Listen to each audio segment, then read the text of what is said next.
이렇게 귀한 자리에 우리 불러주신 이호상 목사님과 또 우리 선교회 김도건 장로님과 모든 분들께 가슴 깊이 감사를 드립니다. 울산교회는 저에게 특별한 교회가 됐습니다. 자식을 나눈 게 사돈이 계시는 곳이라서 이게 좀 조심스럽기도 하지만 참 은혜스러운 곳입니다. 보통 이제 어려운 관계가 사돈 관계라고 그러는데 저희는 그 사역을 나누는 동역자로 발전했기 때문에 하나님이 참 귀하게 두 집안을 맺어주셨구나, 저게 큰 사역의 힘이 되는 그런 사돈 어른 집안이 됐습니다. 오늘 본문은 어렵지 않습니다. 너무 자세하게 풀 거 없습니다. 핵심만 예수님께서 말씀해 주셨기 때문에 그냥 외우시면 됩니다. 외우시면 됩니다. 한마디로 성경에 예언한 대로 예수님이 오셨다. 제자들은 그 예수님과 함께 있으면서 그분이 어떤 분인지를 알았다. 그의 행하신 표적을 따라서 정말 이분이 하나님의 아들님이신 것을 믿게 됐고, 그러니까 십자가 죽으심과 부활로 하나님의 구원을 완성하셨다. 너희가 다 받지 않냐? 너희 보고 들은 거 깨달은 거 이제 증언해라. 이게 핵심입니다. 그런데 성령의 능력을 받고 행하라. 쉽죠? 쉽습니다. 근데 그게 사도들에게만 한 게 아니라 이어 내려와서 나에게까지 전해진 거다. 이것만 기억하시면 됩니다. 오늘 제목 그래서 간단합니다. 당신이 내가 이 모든 일의 증인입니다. 이 모든 일에는 하나님께서 구원의 사역을 행하시고 예수님이 완성하신 그 모든 게 포함된 겁니다. 그건 여러분의 삶의 여정에서, 믿음의 여정에서 경험하신 것들을 얘기하는 겁니다. 얼만큼 경험하셨습니까? 그거가 여러분 이제 믿음의 여정에서 얼마나 더 깊이 하나하나 이렇게 경험하고 깨달았는지 그거를 표현해내는 게 이제 관건이 될 겁니다.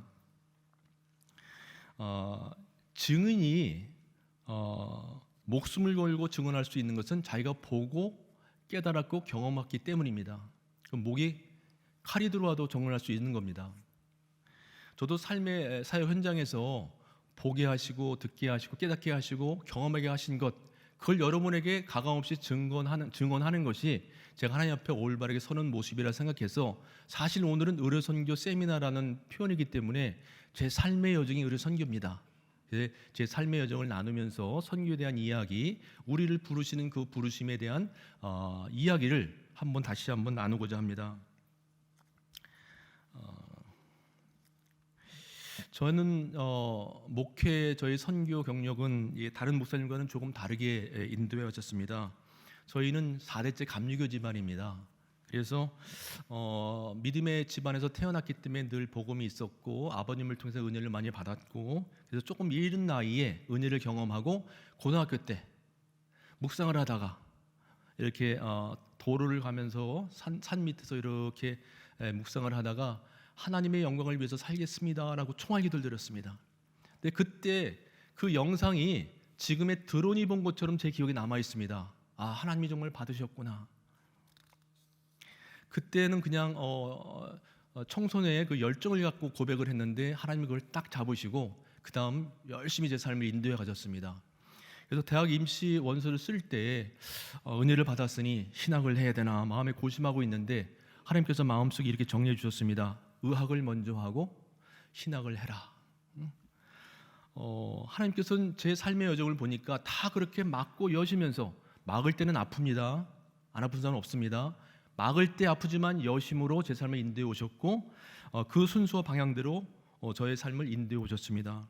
그래서 저는 이제 연세대를 졸업했고 다른 대학 가고 싶었지만 다 막으시고 연세대를 가게 하시고 서울 아산병원에서 비뇨기과 전문의가 되었고, 또 차의과학대학교 차병원 강남차병원에서 비뇨기과 과장과 부림 교수로 재직하다가 98년에 하나님이 다시 또 부르셨습니다. 그래서 의학박사를 마치고 바로 신학으로 부르셨습니다.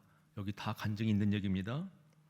신학을 시작할 때 이렇게 입학식을 위해서 감신대 강당에 앉아 있는데 성령께서 제 뇌리에 이렇게 정리해 주셨습니다. 너 선교사들에게 빚진 자야.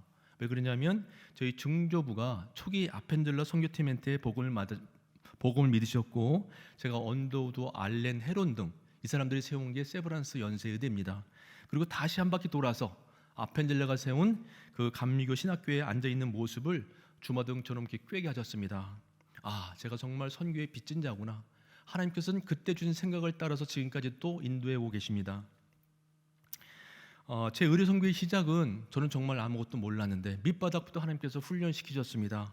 그래서 1999년도에 신학대원을 다니면서 성남에 필리핀 이주민 교회가 있습니다. 그 선배가 여기 의료 봉사하자. 그게 의료 선교라고 하는 거의 시작입니다. 그리고 목사 안수를 받은 다음에는 분당에 큰 교회 2개가 있는데 거기서 불꽃교회가 있고 만나교회가 있는데 거기서 제가 이제 해외 선교 담당 목사와 의료 선교 담당 목사로서 사역을 하게 됐습니다.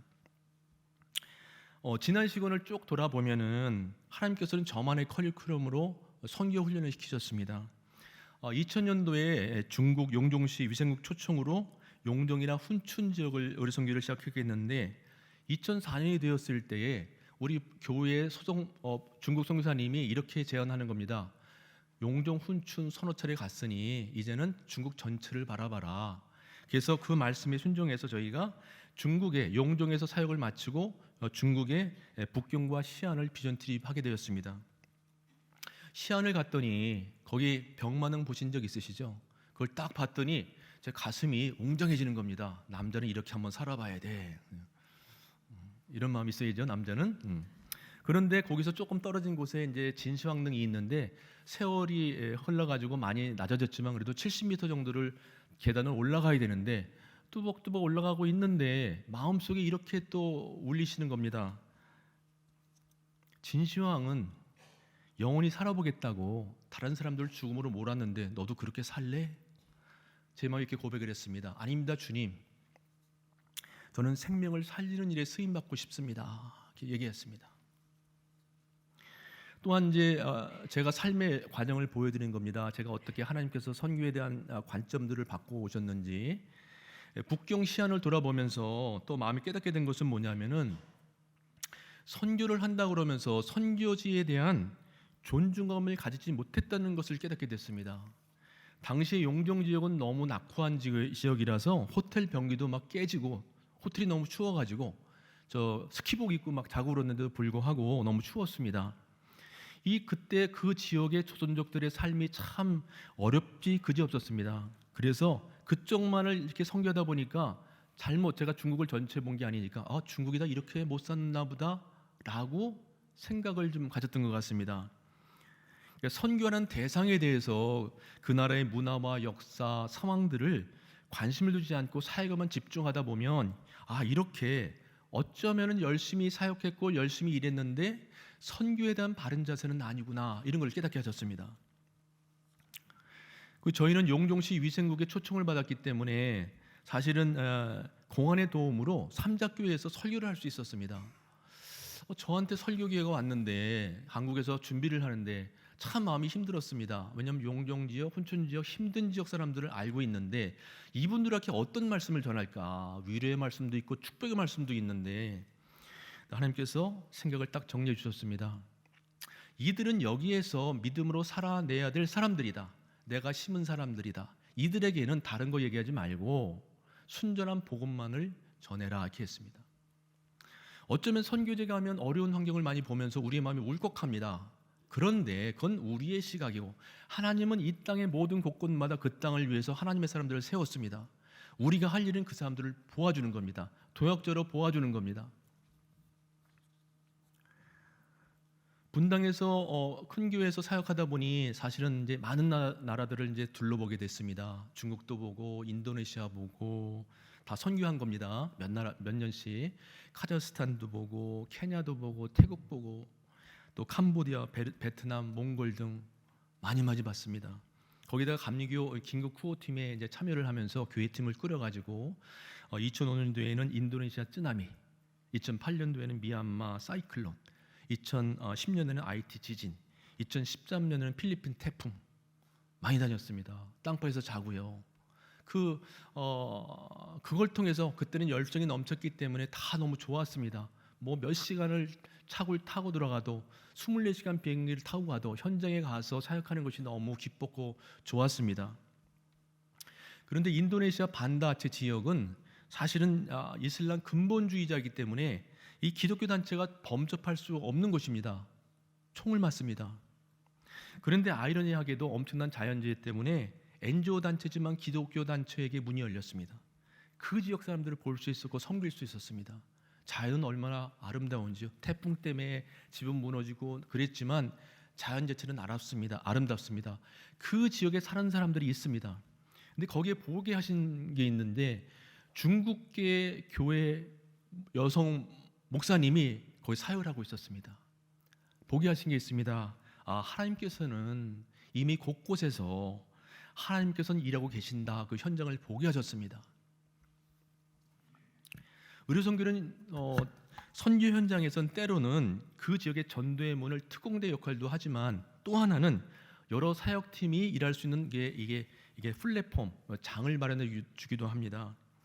의료선교팀이 마을에 뜨면 그 주변에 몇 시간씩 달려와서 이제 모이게 되는데 그러면 한편에서는 저희가 의료 진료하잖아요. 다 해보신 것처럼 한편에는 어린이 사역, 청소년 사역의 장이 펼쳐집니다. 그리고 사역이 끝나고 나면 마을 사람들이 고맙다고 막 염소도 잡아주고 마을 잔치를 하고 끝납니다. 의료선교팀은 때로는 사막에서 만난 오아시스 같은 그런 존재이기도 합니다. 케냐 오지 마을 선교했을 때에 어떤 분이 평생 의사 한 번 못 보고 죽는 사람이 많은데 나는 의사를 만날 수 있었다고 너무 기뻐합니다. 사실은 의사 입장에서는 약 한 번 나눠주고 상처 싸매주고 하는 게 무슨 의미가 있겠냐 하지만 그런데 현지인 입장에서는 그런 게 아니었습니다. 너무너무 고마운 사람들이 사실은 의료 현장에 참여한 그분들의 손길이었습니다.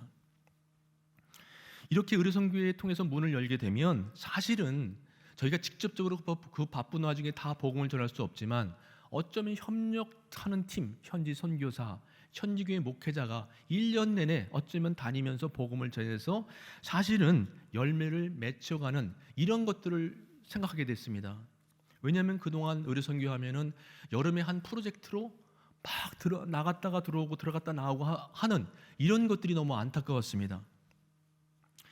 의료선교는 본질상 사실은 예수님과 가장 닮은 사역을 한 팀 사역입니다. 치유가 있고 말씀이 있고 그다음에 복음 선포가 있습니다. 특히 복음 전하기 어려운 이슬람이나 공산주의 같은 닫힌 지역에는 의료 현장에서 직접 복음을 전할 수가 없습니다. 문제 소지가 큽니다.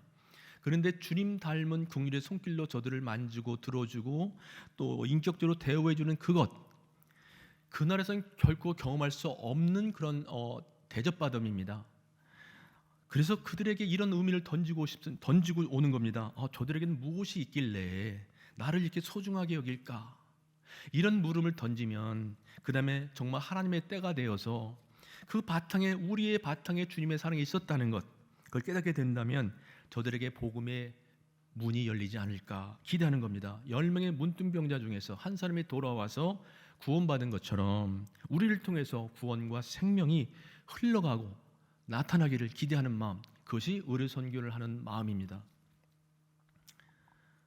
지금도 돌아보면 절실하게 의료선교 혜택이 필요한 것이 많은 것도 사실이지만 우리 장로님 이렇게 기도하시고 하신 것처럼 지금 21세기 각국의 보건 상황은 그렇게 녹록하지가 않습니다. 그래서 이미 제3세계 우리가 많이 의료선교 나갔던 그곳에 각국에서 의료의 질을 높이겠다고 우리 의과대학을 만듭니다. 그 다음에 저개발 국가에서도 정부 주도하에 보건 의료 시스템을 굉장히 투자를 많이 하고 있습니다. 몽골 같은 경우에는 예전에는 저희가 만약에 진료를 나가면 너무너무 환대하고 좋아했는데 이제는 한국의 의료보험 시스템을 도입하면서 가까운 곳에서 보건소에서 기본적인 의료 혜택을 받을 수 있기 때문에 이제는 의료선교팀에 대해서 그렇게 환대하지는 않습니다. 심지어는 몽골 정부에서도 허가를 깐깐하게 해가지고 심지어는 의료선교 허가 자체를 받기가 어려운 그런 상황입니다. 심지어는 이제 작년 같은 경우에는 여기 경험들이 있으신데 선교팀이 어떤 지방으로 아웃리치를 했는데 지방의 의사가 한국 의료팀의 소독 문제를 걸고 넘어졌습니다. 그래서 정부에 투서를 하니까 정부에서 선교병원이 허가를 내주고 호스트를 해줘야 되는데 이 병원의 허가 문제 취소까지 비화가 돼버렸습니다. 지금 진행형입니다. 이만큼 그렇게 의료선교에 열려있던 몽골조차도 사실은 어려운 곳이 돼버렸습니다. 얘긴즉슨 의료 선교라는 것도 의료 선교의 한 부분인데, 아니 선교의 의료 선교가 한 툴이라면 분명히 선교는 민감하게 선교성에 바뀌는 거에 민감해야 되고 거기에 대처를 할 수 있어야 됩니다. 전통적으로 이렇게 해왔으니 이렇게 하자, 그건 아니란 얘기입니다. 중국의 수많은 선교사들이 왜 쫓겨나왔습니까? 상황을 봐야지요. 이 부분들이 저희가 선교를 할 때에 전통적으로 해오던 것에 늘 매몰되거나 고착화돼서는 안 되고, 하나님께서 바꿔라, 그럼 바꿔야 되는 겁니다. 상황에 맞춰라, 맞춰야 되는 겁니다. 왜냐하면 늘 이 사역은 성령께서 하시기 때문에 성령께서는 상황에 맞춰서 계속 새로운 전략을 주시거든요. 그래서 의료선교 현장의 전문가들이나 경험 있는 분들이 이렇게 고심하고 있습니다. 이제는 의료선교를 좀 이렇게 방향을 틀어야 되지 않을까 대안을 제시하고 있습니다. 하나는 구제 중심의 궁율사역에서 현지 의료인의 질적 수준을 높이는 쪽으로 방향을 좀 틀자. 두 번째는 이미 그 나라에 다 세워진 교회가 있는데 크리스찬 닥터나 교회 자원들, 그들과 동역을 해라. 우리 주도적인 게 아니고. 또 하나는 그 나라에 요구하는 게 보건 시스템입니다. 그러면 우리가 의료 전문가인 경우엔 한 번의 진료뿐만 아니라 보건 시스템에 관여하는 것, 아니면 양질의 의사를 만들어낼 수 있는 시스템에 관여하는 것이 어쩌면 한 걸음 더 나간 더 효율적인 의료 선교일 수 있다는 얘기입니다. 그리고 또 하나, 이건 적은 문제지만 다 우리가 선교제 갈 때 약을 가지고 갔는데 세관을 통보해야 됩니다. 근데 우리 허가 받았나요? 아닙니다. 약을 우리는 몰래 숨겨가지고 현지에 뿌려주니까 하나도 안 뺏겼으니까 할렐루야 하지만 엄밀히 얘기하면 사실은 법적인 문제가 있습니다. 진료 문제도 있습니다. 물론 템포러리 라이센스를 받아서 진료를 하지만 의료 문제에 의료사고가 나면 대처할 능력이 없습니다. 이 부분도 우리가 간과해서는 안 됩니다. 우리 마음대로 영웅 심리에 따라서 사역을 한다고 해서 현장에서 우리의 원하는 것만큼의 결과물이 나오지 않을 수 있다는 얘기입니다. 반대로 얘기하면 크리스찬들은 왜 이렇게 법을 막 이렇게 요리조리 피해가지? 이런 부분이라든지, 그건 그분들에게 복음을 전했을 때 크리스찬에 대한 이미지가 어떻게 생기겠습니까? 근본적으로 깊이 생각해야 될 부분이라는 얘기입니다. 그래서 우리 선교 혹은 선교 자체가 봉사 차원에서 좀 더 선교 차원으로 깊이 생각을 해야 될 때가 되었다는 얘기입니다. 한 사람을 부르시는 것, 그 사람이 한 사람의 사역자, 선교사가 되는 것은 많은 시간이 걸리고 그 사람의 일생이 걸릴 수 있습니다. 왜냐하면 정말로 한 사람의 사역자가 세워지려면 복음을 받고 구원을 받고 영적 아이에서 성장하고 정말 하나님을 사랑하고 이웃을 사랑할 수 있는 영적으로 성숙한 사람, 더 나아가서 성령 하나님의 인도하심에 민감하게 순종할 수 있는 그 사람이 됐을 때, 내 안에 부활 생명이 있을 때 생명이 생명을 낳습니다. 내가 내 그냥 육신적인 모습으로 사역하면 육신을 낳을 수 있는데 열매가 없습니다. 내가 정말 하나님의 사람이 되어서 그 사람을 만들면 그 사람에게 생명을 낳을 수 있습니다. 고넬료가 가정이 복음을 받는 게 크게 보면 이방인에게 첫 번째 복음을 전한 겁니다. 근데 고넬료의 가정이 구원받고 그 다음에 믿게 되는 과정을 살펴보면 네 유니트가 있습니다. 하나는 이거를 계획하시고 주최하신 성령 하나님과 천사들이 있고, 파송받았던 베드로와 그 팀이 있고, 선교지에 구원받기로 준비되어진 고넬료의 가족과 친구들이 있었습니다. 그리고 베드로를 파송한 예루살렘 교회가 있었습니다. 이 네 유니트가 각자의 위치에서 성령 하나님께 순종하고 거기에 맞춰서 사역했을 때에 고넬료 가정의 구원과 성령 세례가 임했고 이방 선교의 첫 문이 열렸습니다. 이게 왜 중요하냐면 바로 성경 나오는 대로 바울이 선교지 이방인들에게 복음을 전했을 때 엄청난 역사가 일어나는데 유대인들이 사실을 바울을 공격했잖아요. 그거를 디펜스한 게 이 바로 고넬료의 가정의 구원을 가지고 디펜스를 했습니다. 우리 교회 선교 유니트가 어떻게 됩니까? 우리도 마찬가지입니다. 우리 교회가 있잖아요. 우리 교회에서 성장한 협력하는 선교사가 있고, 그 다음엔 선교 단체가 있습니다. 그리고 선교지 현장에 현지 교회와 목회자가 있습니다. 저희도 이 네 유니트가 서로 성령 하나님께 순종하면서 긴밀한 관계를 맺어야만 저희들도 생명을 잉태할 수 있는 그런 선교 팀이 될 수 있다는 얘기입니다. 우리의 초점을 흐트리면 안 되는 게 우리의 사역은 성령 사역입니다. 그래서 선교 현장에서 우리가 생명을 인태하려면 이 선교의 네 유니트가, 선교하는 우리가 바로 성령 하나님에게 정말 긴밀하게 민감하게 순종하는지 돌아보아야 할 때를 거꾸로 얘기해주고 있는 겁니다. 예수님이 행하신 구원의 사역은, 예수님이 하신 구원 사역의 증인은 우리 모두가 포함됩니다. 과거에는 해외에 나가는 것만 선교사라 그랬습니다. 그런데 본래 주님은 예루살렘부터 얘기를 하셨습니다. 예루살렘은 현재 내가 있는 곳, 나를 두신 곳, 그게 해외든 여기든 내가 있는 것부터 내 증인이라 이렇게 말씀해 주셨습니다. 그렇기 때문에 이제는 증인됨의 역할은 지역에 국한되지 않습니다. 지역을 넘어서 타문화권 사람을 섬겨 확장되어야 되는데, 자, 인종이 다르고 피부가 다르다고 우리는 타문화권 금방 알 수 있습니다. 그런데 이제는 얼굴과 피부색이 같아도 다른 문화에 살고 있으면 타문화권입니다. 우리 다음 세대 기성세대하고는 다른 문화에 삽니다. 그래서 타문화권입니다. 그래서 이제는 다음 세대는 선교적인 차원으로 접근을 해야 됩니다. 국내 이주민이 260만 명인데 국내 외국인 비율이 인구빌 5%를 일어나면 5%를 넘어가면 다인종 국가라고 합니다. 우리나라가 24년 기준으로 이미 아시아 국가 최초로 다인종 국가가 되었습니다. 여러분 그런 데 사십니다. 이슬람은 한국이 주요 선교지가 됐습니다. 다음 세대 복음화율 3% 미만입니다. 미전도 정적입니다. 여러분들의 자녀 세대입니다. 이제는 선교라는 부분들이 전도, 복음 전도, 선교 전후방이 없어진 시대가 되었다는 얘기입니다.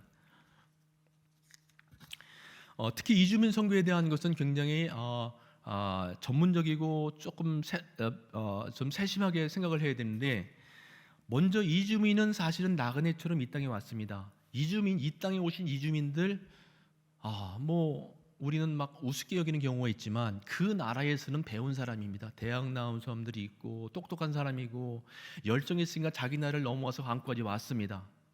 여기가 벌어서 그날에 돌아가면 학교도 세우고 공장도 세우고 가족을 세웁니다. 대단한 사람들입니다. 우리가 여기 왔을 때 그냥 이렇게 하대하는 이런 눈으로 보지 마시고 그 나라에선 특별한 사람들입니다. 그리고 이 사람들이 이슬람, 불교, 힌두권에서 이미 왔기 때문에 사실은 대부분 이들을 좀 더 세심한 배려가 필요합니다. 특히 무슬림들은 이미 과거의 역사 속에서 기독교에 대해서 상처가 있습니다. 그리고 나쁜 감정을 갖고 있기 때문에 기독교의 회심 갖고 있고, 기독교의 회심은 그들의 가족과 공동체에서 이탈하고 그 다음에 배신하는 거기 때문에 이게 만만한 회심이 아닙니다. 그렇기 때문에 이주민 선교에 대해서는 더 깊이 장기적인 관점과 또 긴 호흡으로 섬겨야 되고 전문적인 준비가 필요하다는 얘기입니다. 제일 먼저 할 거는 그분들을 환대하는 겁니다. 그분들을 돌보는 겁니다. 그분들의 마음을 녹이는 겁니다. 이거부터. 그래서 이런 부분들이 이제는 우리 교회 주변에 들어온 수많은 이주민들이 있기 때문에 과거에 선교제 나가서는 만나기도 어려운 그런 사람들이 우리 주변에 들어왔다는 얘기입니다. 그럼 하나님의 선교 전략을 보세요. 가두리 양식장. 너 앞에 정말 그냥 밥그릇에 수많은 사람들 갖다 놓은 겁니다. 제 앞마당에. 그걸 보시고 어떻게 이들에게, 나는 가지 않아도 이들에게 어떻게 선교할 거냐 라는 부분들은 정말 우리가 심도 있게 논의하고 전략을 세워야 될 부분이라는 얘기입니다. 어쩌면 이것이 이제는 나가서 선교사를 보내는 것이 아니라 여기 들어와 있는 이 이주민을 위해서 교회가 드디어 나서야 될 때가 더 되었다는 얘기입니다. 이런 면에서 이제 많은 선교사들이 이제 은퇴하거나 자발적 비자발적으로 국내에 들어옵니다. 이분들은 타문화권 사역의 전문가들입니다. 근데 한국에서는 해외에 나가야만 선교사야 이렇게 얘기하기 때문에 이분들의 설 자리가 부족합니다. 바뀌는 경향이 있습니다. 바꿔야 됩니다. 교회에서조차 바꿔야 됩니다. 국내에 들어와서 정말 이주민 사역을 하는 분들, 그리고 국내에 들어와 있는 이주민 교회들을 섬기는 그분들이 선교사로 인준도 하고 인정도 해주고 교회가 같이 협력하면 좋겠습니다. 그리고 다음 세대 선교, 전문가 영입이 필요합니다. 다음 세대는 말보다, 말 많이 하면 꼰대라고 그러잖아요. 다음 세대는 말보다는 복음을 삶 속에서 살아내는 그 삶의 모델을 찾고 있습니다. 그래서 전통적인 교회 교육은 그냥 교회 안에서 이러이러하다 이렇게 커리큘럼 가지지만, 사실은 이제는 교회 교육의 틀을 넘어서서 다양한 삶의 현장에서 크리스천으로 하나님의 사람으로 살아가는 그 사람들 만나게 하고 이들과 관계를 맺게 하면서 이들에게 사실은 복음으로 이렇게 살아내는 것이 크리스찬입니다 알려주는 것이 더 강하고 효율적인 신앙욕이 될 거라는 것입니다. 이런 것들이 지금 제가 의료선교 하면서 경험되어진 건데, 그 결과로 또 저한테 보게 하신 것이 있었습니다. 지난 25년간 선교 경험을 통해서 보게 하신 것은 바로 선교 현지에 누군가 순교의 피, 헌신의 피, 그리고 헌신의 땀방울, 재능의 땀bal로 세워진 교회가 있는 걸 보게 하셨습니다.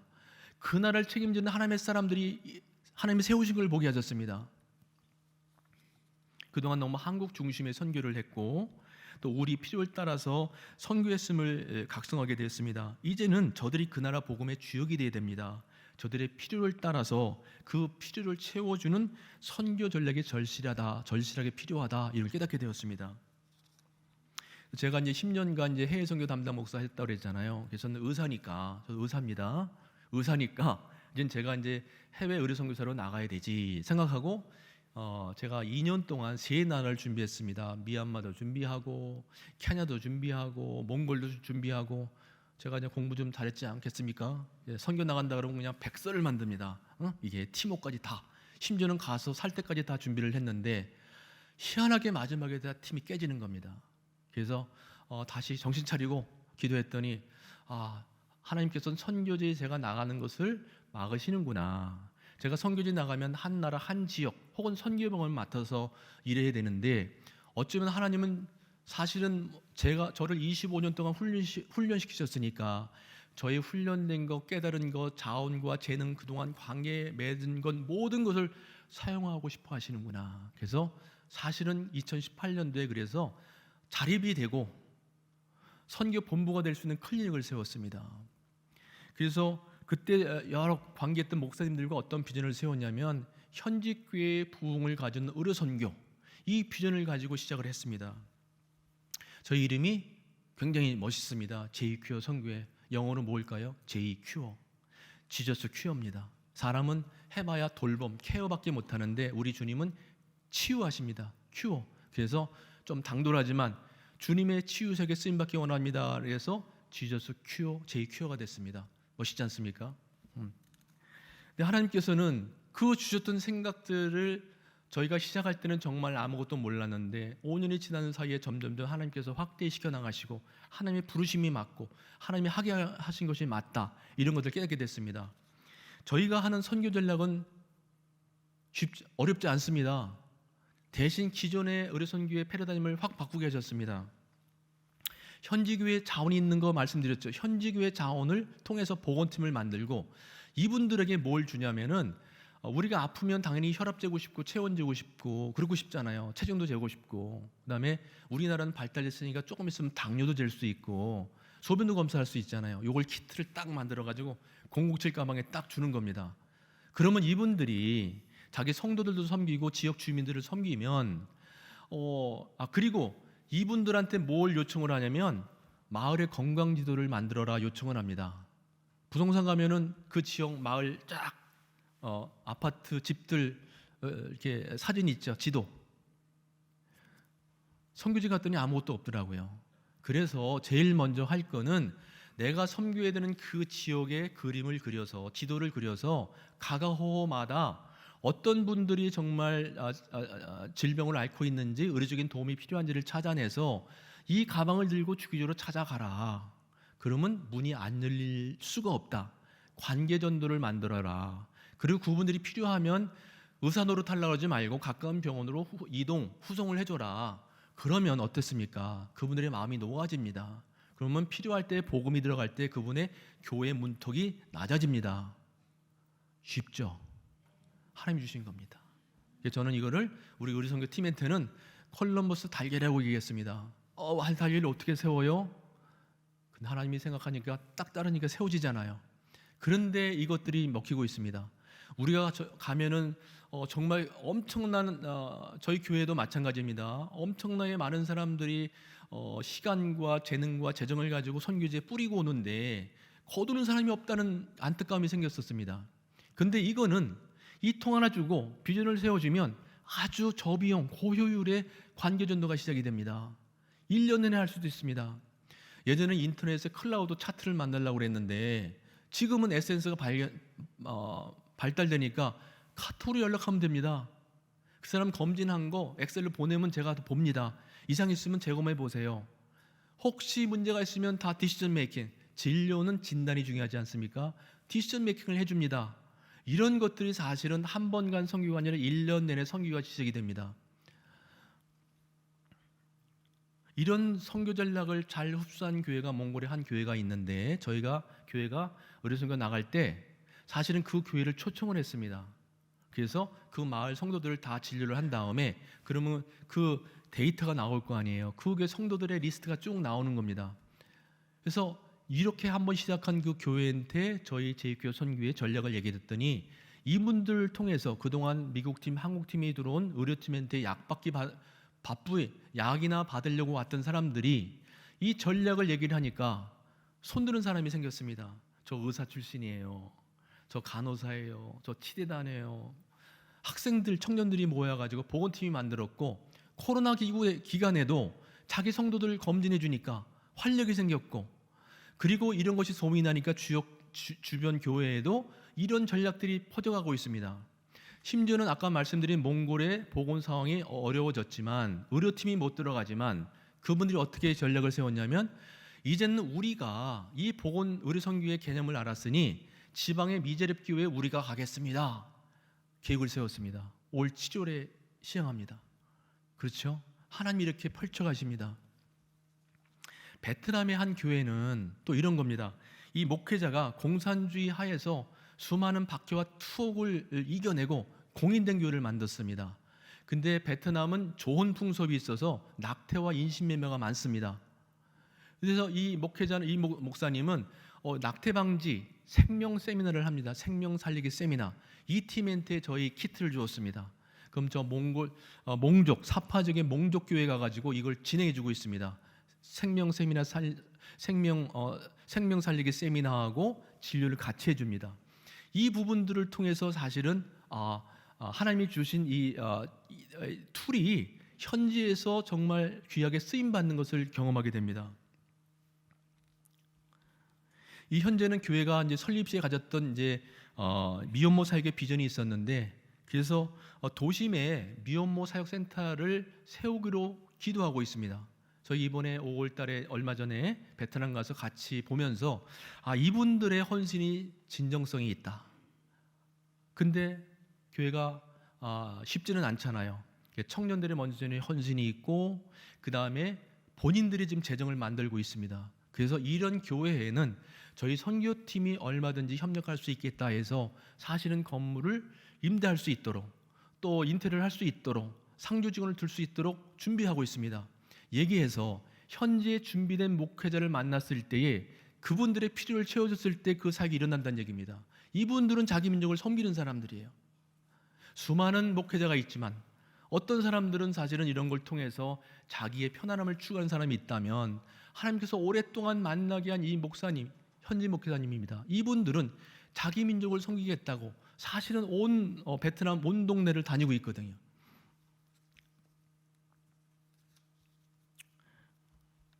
저희는 이렇게 신나게 사역합니다.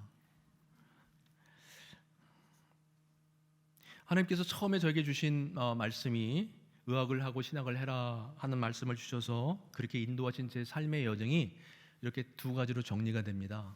저는 관심도 안 가졌지만 2004년도에는 동아일보 기자가 2,000명이 넘는 이제 의료 전문가들한테 내 가족이 아프면 누구한테 치료를 부탁할 것인가 라고 설문을 했더니 불임분야는 저를 추천을 했습니다. 또 2020년도에는 780명의 의사들한테 각 분야의 분야별 비뇨기과 명의를 추천해 주세요 했더니 전문가들이 저를 또 비뇨기과 쪽에 불임 10대 명의로 선정을 했습니다. 쑥스러운 얘기지만 그 다음에 국민일보와 교회성장이라는 월간지에서는 저와 선교를 인터하며 이런 얘기를 다 했습니다. 그랬더니 이렇게 카피를 만들어줬습니다. 하나님 나라의 사역자군요. 의료라는 툴을 사용하는 이렇게 되었습니다. 그래서 이 부분들은 사실은 제 삶의 여정을 하나님께서 정리해 주시고 필요할 때 저는 진토에서 출발한 사람인데 필요할 때 등경에 세우셨구나. 제가 할 일은 하나님이 이런 분이십니다. 이렇게 살아계십니다. 저의 삶을 인도하셨고 보호하셨고 채워주셨고 능력을 주셔서 사역했습니다. 전 드러내는 것, 제가 증언하는 것뿐입니다. 이 말씀을 드리는 이유가 있습니다. 여기 계신 울산교회 성도님들 한 분 한 분이 자신만의 믿음의 여정이 있습니다. 그거를 너무 소홀히 여기지 마시고 그걸 잘 정리하셔야 됩니다. 한 줄도 좋고 10줄도 좋고 책 하나 써도 좋고. 왜냐하면 이것이 여러분에게 가장 강한 간증이 됩니다. 우리 하나님이 이런 분입니다. 하나님의 구원이 이렇습니다. 나는 이런 하나님을 증언합니다. 그럼 누구도 부정할 수 없는 가장 강력한 증언이 되거든요. 이걸 통해서 정말로 내가 이렇게 하나님과 더불어 하나님의 선하심과 영광을 돌리며 살았습니다 라고 하는 간증이 넘치는 울산교회 성도들이 되기를 간절히 소망합니다. 이제 다시 증인됨으로 돌아가서 말씀을 정리하겠습니다. 증인됨의 필수 요건이 무엇일까? 다시 ABC부터 들어가는 겁니다. 제가 의대를 입학하고 19살, 20살의 아주 젊은 청년이 옛날에는 기도원이라고 있었는데 기도원 가면 이상하지 않습니까? 잘생기고 이런 사람이. 근데 빨간 배낭을 메고 이제 한월산이라는 기도원에 올라갔는데 그때 이제 유명한 부흥사가 있었습니다. 입학하기 전이니까 오전 예배를 드리고 있는데 그죠? 그냥 바닥에서 무릎 꿇고 기도하고 있는데 이 땡땡 목사님 아마 이천성 목사님일 텐데 오셔가지고 안수를 하시는데 제가 방언이 터져가지고 그냥 오전 내내 그냥 침 튀면서 기도하고 그런 은사 정말 하나님 살아계시구나 다시 한번 각인시킨 은혜는 받았지만 하나님의 살아계심을 각인시킨 그런 게 있고 그래서 지금 저는 계속 방언합니다. 하나님과 필요할 때 하고 그리고 또 하나 말씀의 은사를 주셔서 저의 각자의 달란트가 있으니까 저한테 말씀의 은사를 주셨는데 그 중에서 어쨌든 간에 하늘산을 내려와서 주신 첫 번째 말씀이 요한복음 1장 12절 말씀입니다. 아시는 말씀입니다. 하나님의 자녀됨의 권세. 여러분도 고백하십시오. 근데 하나님의 자녀된 권세가 어떤 건지 이게 확신 가운데 오니까 제 신분이 달라지지 않습니까? 정체성이 생기고 제 삶의 목적과 방향이 분명해지고 아버지가 일하시니 사실은 아버지가 어떤 일을 하실까 마음을 쏟게 됩니다. 더 나아가니까 하나님의 자녀니까 보세요. 하나님의 상속자가 되어 있습니다. 하나님의 다스림에 참여하는 자가 됐습니다. 진짜 마음이 웅장해집니다. 하나님의 자녀됨이 이런 권세가 있습니다. 그렇기 때문에 이렇게 제 삶이 그 이후로 견고해졌고 발걸음이 흐트러지지 않고 있습니다. 심지어는 죽음의 두려움과 묶임이 있을지라도 이걸 풀어주셨으니까 부활 생명을 살아가는 사람이 됐습니다. 이것이 하나님의 자녀됨의 증인됨의 첫 번째입니다. 나는 이렇게 살아갑니다. 너 당신 어떻게 왜 살아가? 죽음을 이렇게 극복할 수 있고 왜 부활 생명을 살 수 있어? 말씀하시면 됩니다. 증언이니까 변증하려고 그러시지 말고 말씀하시면 됩니다. 나는 이렇게 죽을 때까지 믿음의 길을 걸어갈 겁니다. 얘기하시면 됩니다. 증인은 사실은 하나님의 부르심에 응답하는 사람입니다. 주인이 불러서 응답시키는 게 달란트 비유하고 문화 비유가 있는데 조금 결이 다릅니다. 마태복음에 있는 달란트 비유하고 누가복음에 있는 문화 비유하고 종들에게 주인의 일을 맡겼다는 일에선 같은데 자세히 살펴보면 강조점이 좀 다른 것을 끌어낼 수가 있습니다. 달란트 비유는 이미 주인이 종이 어떤 사람들인지 어떤 재능을 갖고 있는지 다 파악을 했습니다. 그래서 그 사람의 재능에 맞게 달란트를 주셨습니다. 사람들은 많으냐 적으냐 따지지만 이미 주님은 그 많고 적음이 중요한 것이 아니라 이걸 가지고 충성했느냐를 보시는 게 달란트 비유입니다. 문화 비유는요 10명 똑같이 하나씩 주셨는데 환경이 다릅니다. 주변 사람들이 주인이 왕 되는 걸 싫어합니다. 이런 상황 속에서 네가 매일매일 장사하며 핍박과 조롱을 이겨내면서도 주인의 신실한 종으로 제자로서 살아내겠느냐를 묻는 겁니다. 결이 다릅니다. 나는 내 재능을 갖고 충성을 다했느냐도 물으시지만 네가 이 땅에서 제자로서 신실하게 살아냈느냐도 묻고 계십니다. 하나님은 지금도 죽어가는 우리를 위해서, 아니 다른 영혼들을 위해서, 여러분 구원받으셨으니까 그 사람들을 구속하기 위해서 지금도 일하십니다. 여러분 주무실지 몰라도 하나님은 일하십니다. 제가 말씀드렸잖아요. 반다체 그 안에서도 하나님 일하고 계시다고. 그래서 하나님의 자녀라면 내 안에 정말로 영적으로 갈급함이 있다면 하나님의 사며 하나님의 일하심에 참여하고 싶다는 그런 간절함이 있다면 하나님의 부르심에 응답하셔야 됩니다. 한국에 왔던 개신교 초기 선교사들은 대부분 명문대를 나온 20대 청춘들이었습니다. 그 당시가 영적 부흥기였는데 이분들이 선교에 헌신했습니다. 1,500명이 넘는 선교사들이 한국에 와서 순교의 피, 헌신의 피, 재능의 땀을 흘려주었습니다. 한국은 특별한 나라입니다. 선교사들이 들어오기 전에 이미 우리말로 번역된 성경이 있었습니다. 선교사가 들어오기 전에 이미 세례를 받기를 기다리는 성도들이 있었습니다. 이런 나라가 어디 있습니까? 우리에게 그렇게 복음이 들려졌고 구원 생명이 약동하게 됐습니다. 이런 특별한 은총을 받았다는 얘기는 여러분들에게 특별하게 더 강력하게 부르심의 요청이 있다는 얘기입니다. 왜냐하면 여러분들이 이거를 파고 들면 깨달으니까 증언할 게 나오기 때문에 그렇습니다. 성도들은 동일하게 지금 증인으로 부르심을 받았습니다. 여러분이나 저나 마찬가지입니다. 근데 동일한 사명의 기회, 문화처럼 주셨고 또 각자의 능력에 맞게 다양한 은사를 주셨습니다. 우리가 어떻게 반응할 거냐, 어떻게 증인의 사명, 제자 삶을 살아낼 거냐, 그건 내 몫입니다. 여러분의 몫입니다. 어떤 사람은 생명을 남기고, 어떤 사람은 기회를 묻어두고, 어떤 사람은 재능을 낭비하고, 심지어는 원망과 불평하고 나눠질 겁니다. 이거는 매일매일 하나님 앞에서 우리 마음속에 지성소가 있습니다. 여기서 안위 받고 그냥 다른 종교처럼 마음의 위로만 받고 축복받고 끝나는 게 아니라 성도들에게는 하나님께서 예수님이 십자가 죽으시면서 지성소를 열어주셨잖아요.